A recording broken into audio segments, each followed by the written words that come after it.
Hey guys, myself Neetu Gupta from NLS Bangalore. I'm here to discuss legal terms and phrases for you people. So, first is limitation of action. Now, what does you mean? It means when you have certain dispute, you have certain time period to file a case against that person.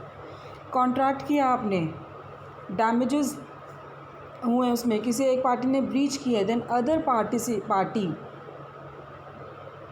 that party can file a suit according to the Limitation Act 1963. कितना time period है? It depends upon the facts and circumstances कि कौन से dispute के लिए कितना time period वहाँ पे हमें दिया गया है लिमिटेशन एक्ट 1963 में. इसलिए उस टाइम पीरियड में you have to file a case against the other person. Now suppose you have, for example, you have lent money to somebody. आपने किसी को पैसा उधार दिया था. अब वो क्या, उसने आपका जब ड्यू डेट थी उस ड्यू डेट तक पैसा वापस नहीं किया, तो you can file a case against him with in 3 years. Is it clear? That is limitation of action. So time period is given under Limitation Act 1962. Next is limited jurisdiction. Limited jurisdiction means जहाँ पे court है कि किस तरह के cases वो entertain कर सकते हैं, उनकी ज्यूरिसडिक्शन है. They have pecuniary jurisdiction also. That means कि दे हैव कि सर्ट कितने अमाउंट तक, वो अगर डिस्प्यूट है 50,000 का है, 50 लाख का है, तो कौन सी कोर्ट एंटरटेन करेगी. Is it clear? That is pecuniary jurisdiction. Then they have territorial jurisdiction also according to the area. कौन से एरिया में ऑफेंस कमिट हुआ है, कौन से कोर्ट की ज्यूरिसडिक्शन में ऑफेंस कमिट हुआ है, तो वही कोर्ट्स लेंगे, किसी और कोर्ट में आप नहीं जा सकते हो. Then comes is subject matter कि डिस्प्यूट किसके रिगार्डिंग है, कोई फैमिली मैटर्स के रिगार्डिंग है या कोई फ्रॉड के रिगार्डिंग है या बैंकरप्सी, तो कौन से केस में अकॉर्डिंगली उसमें जाएगा. Is it clear? That is limited jurisdiction. Next is limited liability. Now limited liability means कि आपकी जो लाइबिलिटी है, आप पे कोई चार्ज लगा है, आपने किसी को कंपनसेट करना है, तो आपकी लाइबिलिटी क्या होगी. तो उसमें क्या है कि आपकी जो लाइबिलिटी होगी वो आप लिमिट कर सकते हो उसकी, उसमें आप लिमिट कर सकते हो कि इतना अगर किसी ने नुकसान किया तो उसकी ये लाइबिलिटी होगी. Is it clear? Limited partner में जैसे आपकी लाइबिलिटी लिमिटेड होती है, लेकिन जनरल पार्टनरशिप में जो जनरल पार्टनर्स हैं they are responsible for all the debts of a partnership. Particular जो लिमिटेड पार्टनर है वो अपनी सिर्फ जितनी इन्वेस्टमेंट लूज़ की है उसमें उसके लिए लायबल होगा. ठीक है, स्पेंड किया उसने जितना इन्वेस्टमेंट किया उसके लिए अगर वो कोई लॉस हो रहा है तो वो ही विल लॉस हिज और इन्वेस्टमेंट. लेकिन जनरल पार्टनर में वो डेट से जो भी नुकसान हुआ है वो सारे पार्टनर्स में डिवाइड हो जाता है. Is it clear?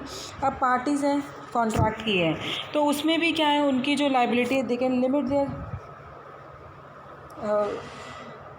अमाउंट की, इतना ही हम एक दूसरे को पे करेंगे अगर कोई नुकसान हुआ कल. That is a limited liability. Next is the limited partnership. Now limited partnership means कि जहाँ पे अब दो तरह की पार्टनरशिप होती है, एक जनरल पार्टनर है, एक लिमिटेड पार्टनर्स हैं. तो जनरल जो पार्टनर्स हैं वो तो लायबल होते हैं पूरे लॉस के लिए, जितना भी लॉस हुआ है. Is it clear? They are liable for all the losses. But limited partnership it is a special type of partnership जो कि सिर्फ जितना उन्होंने इन्वेस्ट किया है उसके लिए ही वो लायबल होते हैं. And more important, it is a written agreement between the business management. Is it clear? और इसमें जो लिमिटेड पार्टनरशिप में एक जनरल पार्टनर ज़रूर होगा, एक जनरल पार्टनर एंड एक limited partner. Is it clear? हर एक लिमिटेड पार्टनर है वो मैंने आपको बताया है अपने फंड्स में इन्वेस्ट करता है पार्टनरशिप में, and he is suppose to receive a pre stated share of the property. Is it clear? Limited partners को टैक्स बेनिफिट मिलता है या नहीं मिलता? कम मिलता है उनको. Limited partners will receive a lesser share than the general partners, also will receive the tax benefit of pass-through loss during the development stage of partnership when the expenses exceeds any receipt. Is it clear? This is your limited partnership. अब there is a provision also for eventually buyout of the limited partners by the general partners. Limited partners है, ज़रूरी नहीं है कि वो management के decision में participate करेंगे. उनका लिमिटेड पार्टनरशिप है, वो अपना स्टेटस लूज़ कर देते हैं। Is it clear? सो उनके पास नो वोट की पावर है या नहीं? वोट करने की पावर्स हैं कि अगर जनरल पार्टनर को रिमूव करना है तो they have power to vote limited partners. Is it clear? Clear? This was your limited partnership. Now next legal term is lenient descendant. What do you mean by the term lenient descendant? Lenient descendant means it means person, जैसे कि बच्चे हो गए आपके, grand children हो गए हैं, great grand children हो गए, ये लीनियंट डिसेंडेंट हैं कि जो डायरेक्ट लाइन एंसेस्टर्स की, पहले बच्चे, ग्रैंड, फिर आपके पोते पोतियाँ पड़पोते हो गए, तो वो है children, grand children, great grand children, आगे so on, they are lenient descendant. Is it clear? Collateral descendant क्या होते हैं? Lenient descendant and collateral descendant they are different. Collateral descendant है भाई बहनों की लिस्ट होगी, ठीक है, आंट अंकल हो गए हैं, ये कोलेटरल डिसेंडेंट है। लीनियंट डिसेंडेंट मीन्स बच्चे, children, grand children, great grand children and so on. Is it clear? Next is lineup. What do you mean by the term lineup? So this term lineup means कि जब आप एक lineup, देखो name से आपको पता लग रहा है, मीन्स कि from the name itself it suggest कि जहाँ पे एक लंबी लाइन बनी हुई है। तो according to law what it means कि लाइनअप क्या है कि जो एक पर्सन को आइडेंटिफाई करना है, किसी सस्पेक्ट को आइडेंटिफाई करना है, क्रिमिनल को आइडेंटिफाई करना है, there is a long queue और उसमें से विटनेस आइडेंटिफाई कर रहा है कि कोई इसमें से सस्पेक्ट या क्रिमिनल है या नहीं है, कि वो सस्पेक्ट या वो क्रिमिनल है कि उस लाइन में है। ऑब्वियसली नॉन क्रिमिनल्स भी उसमें इंक्लूड होंगे, तो उसमें से विटनेस को फाइंड आउट करना है कि who is a suspect. Is it clear? That is lineup. See, a law enforcement method used in an attempt to have a witness or victim identify a person suspected of committing a crime. The suspect is included in a line of people including non-criminals and others. Law enforcement officials ask each person in the lineup to speak and turn to profile. While the witness or victim studies each of them, then is asked which person in the lineup, if any, committed the crime in his or her presence. One danger with the system is that the officer will suggest by manner or tone which is suspect, or that one person in the lineup appears by dress or conduct to seem more suspicious. This type of identification is precarious at the best. Is it clear? Next, liquidate. What do you mean by the term liquidate? Liquidate क्या है? Liquidate का मतलब है कि जहाँ पे parties अपने business के एसेट सेल कर रहे हैं, अपने बिल्स पे कर रहे हैं, और उसके बाद जितना रिमाइंडर रह गया, they are dividing that part among the shareholders, partners, other investors. That is liquidate. Is it clear? Now liquidated damages. Liquidated damages का मतलब क्या है कि जब suppose there is a contract between the two parties, और उस contract में आप लिख रहे हो कि कल को कोई डैमेजेस हो गए हैं तो हम कितना पे करेंगे एक दूसरे को। Is it clear? So already agreed आप कर रहे हो, an amount of money agreed upon both the parties to contract which one will pay to the other upon breaching the agreement, और if lawsuit arises due to breach. Sometimes liquidated damages are the amount of deposit or down payment or based on the formula, जैसे कि 10% contract amount का. Is it clear? So जो non defaulting party may obtain a judgment for the amount of liquidated damages often based on a stipulation contained in the contract, unless the party who has breached the contract can make a strong showing that the amount of liquidated damages was so unconscionable that it appears their fraud, misunderstanding or basic unfairness. Is it clear? कई बार वो उन्हें लगता है कि इतने ज़्यादा high रखे हैं डैमेजेस, तो वो they are unconscionable. Is it clear? Next is lis pendens. lis pendens is a Latin term which mean when a suit is pending in the court. ठीक है, तो उस जब सूट पेंडिंग है तो वहाँ पे एक रिटर्न नोटिस दिया जाता है कि लॉ सूट फाइल हो गया है और इस प्रॉपर्टी के रिगार्डिंग है, तो तब वो प्रॉपर्टी का जो इंटरेस्ट है या किसी का भी इंटरेस्ट है जो भी अगर से तो प्रॉपर्टी है वो सेल नहीं की जाएगी. Is it clear? So lis pendens है ये कहाँ पे कोर्ट में फ़ाइल किया जाएगा, उसमें सर्टिफाई भी किया जाएगा उसको lis pendens को. Is it clear? रिकॉर्ड किया जाता है. तो उसमें क्या है कि जो क्लेम है प्रॉपर्टी में,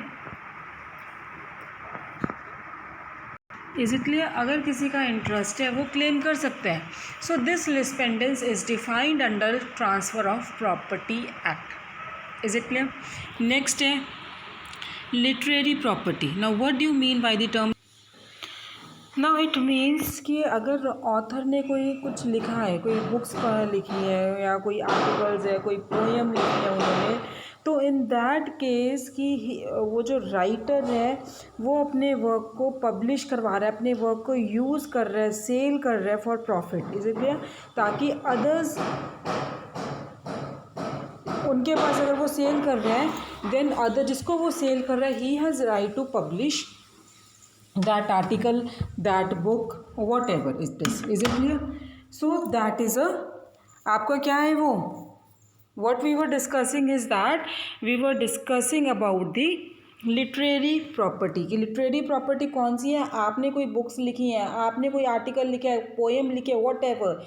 now your author is using that work, चाहे उसको वो पब्लिश करवा रहा है, चाहे सेल करवा रहा है. पब्लिश है कि अगर पब्लिश करवा रहा है दूसरों के यूज़ करने के लिए करवा रहा है, सेल है प्रॉफिट के लिए बेच रहा है, तो जिसको वो बेच रहा है he has right to publish it.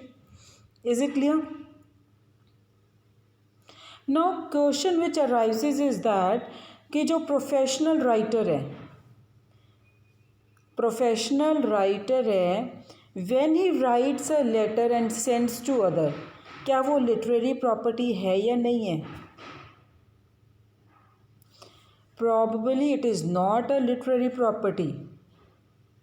अगर जस्ट वो पर्सनल कम्युनिकेशन है then it is not a literary property. Is it clear? अगर आपको अपनी लिटरेरी प्रॉपर्टी प्रोटेक्ट करनी है तो उस पर क्या होना चाहिए? कॉपीराइट का mark. Is it clear? Next is litigant. Litigant कौन होते हैं?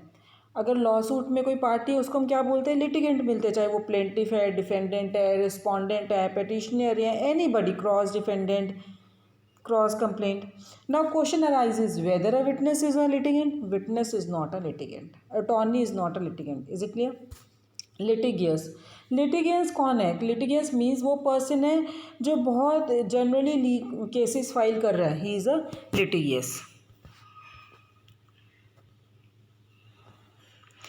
Next is living trust. Living trust means during the lifetime, जिसको हम इंटर वाइवस भी बोल देते हैं. ठीक है, during the lifetime which means inter vivos also. So a trust if created by a declaration of trust executed by the trustor और trustors during his और her lifetime is a living trust. Testamentary trust क्या है? That is created by a will. Means कि जो कि enforce होता है कब? After the death of the person who wrote the will. Now there is a living will also. Living will और living trust को कंफ्यूज नहीं करना. लिविंग विल क्या है? It will provide for the medical care decision when a person is terminally ill. Is it clear? Now next is living will, जिसको हम क्या बोलते हैं? Durable power of attorney. Durable power of attorney जहाँ पे क्या है कि एक पर्सन किसी को ऑथोराइज करता है, किसी को अपॉइंट करता है कि अगर वो बहुत ज़्यादा बीमार हो गया है तो उसको लाइफ सपोर्ट करने के लिए कौन आएगा.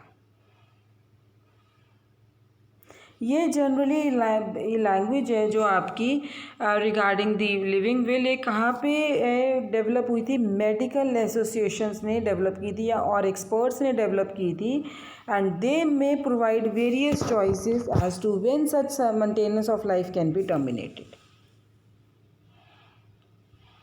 Is it clear? That was a living will. Now locus.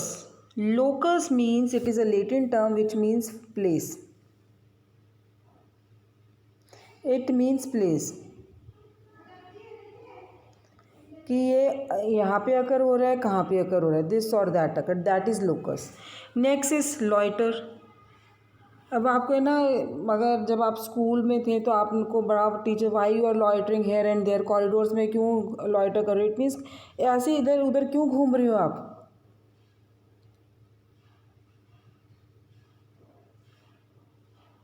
तो वहाँ पे आप पब्लिक में इधर उधर घूम रहे हो, बिजनेस में इधर घूम, जहाँ पे कोई लीगल पर्पस नहीं है.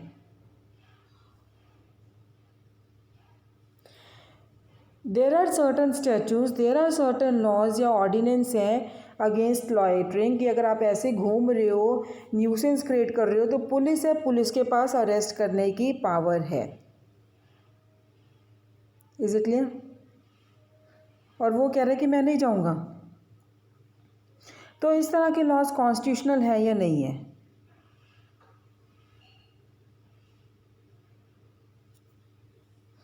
Is it clear? अब है कि पब्लिक में आप ड्रिंक करके घूम रहे हो, it is a public nuisance, loitering कर रहे हो आप, तो उसको रोकना बहुत ज़रूरी है, that is a loiter. So long cause, next term is the long cause. Long cause means कि जहाँ पे जो केस है, ट्रायल जो आपका चल रहा है, वो एक दिन से ज़्यादा चलेगा.